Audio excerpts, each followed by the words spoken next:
ला ला ला ला ला ला ला ला ला ला ला ला ला ला ला ला ला. एक मिनिट, अजिबात घाबरू नका, मी गाणं म्हणणार नाहीये. आणि आपला हा जो काही दुसरा एपिसोड आहे तो सुद्धा गाण्याशी रिलेटेड कुठल्याही टॉपिकवर नाहीये. पण म्हटलं चला जरा काहीतरी वेगळ्या पद्धतीने एपिसोडची सुरुवात करून बघूयात. कारण आजचा जो आपला टॉपिक आहे तो आहे जरा हटके विचार, काहीतरी वेगळं. आता हा जरा हटके विचार म्हणजे काय, तर सोपं आहे. Out of the box thinking किंवा क्रिएटिव्ह थिंकिंग, हो की नाही. आणि अगदी सोप्या भाषेत सांगायचं झालं तर चौकटी बाहेर जाऊन विचार करणं म्हणजे जरा हटके विचार.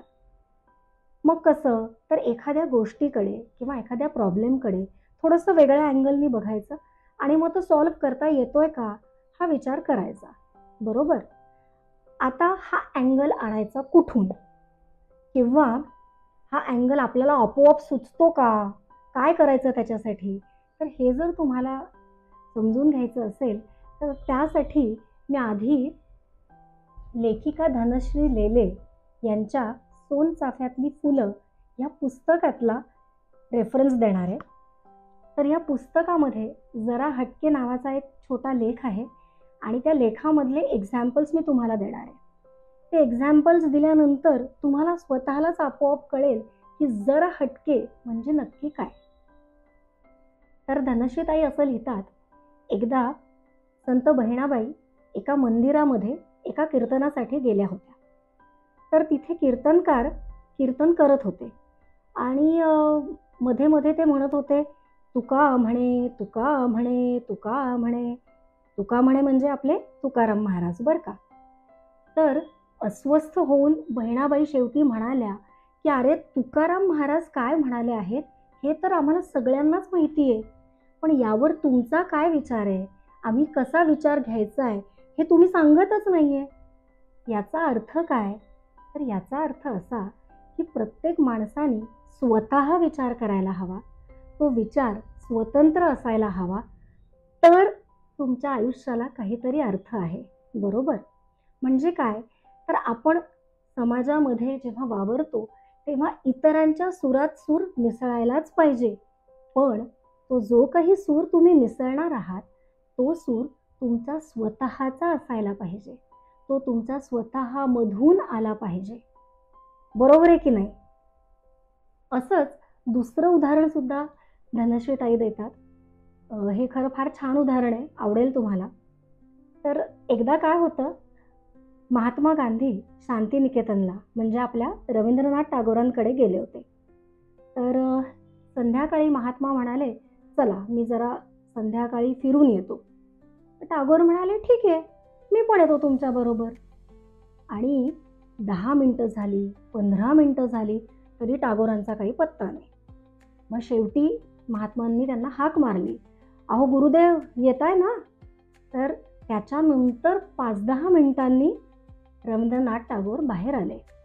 त्यावेळी त्यांनी पूर्ण त्यांचे कपडे बदलले होते, तोंड स्वच्छ धुतलं होतं, केस छान विंचरले होते, असे एकदम नीट नेटके टापटीप असे ते बाहेर आले.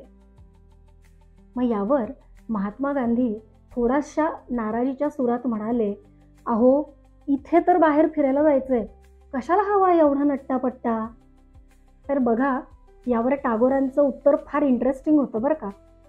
यावर गुरुदेव असं म्हणाले की अहो असा गबाळा किंवा अजागळ बाहेर जाणं म्हणजे वृक्षवेलींवर पशुपक्ष्यांवर अन्याय करण्यासारखं आहे, ही एक प्रकारची हिंसा आहे. कोणीही जेव्हा आपल्याला बघतं तेव्हा आपण अगदी छान दिसायला पाहिजे. तो हा एकदम हटके विचार गांधीजींना सुद्धा थोडंसं चमकवून गेला. तर अशी ही सोनचाफ्याची फुलं या पुस्तकातली 2 उदाहरणं.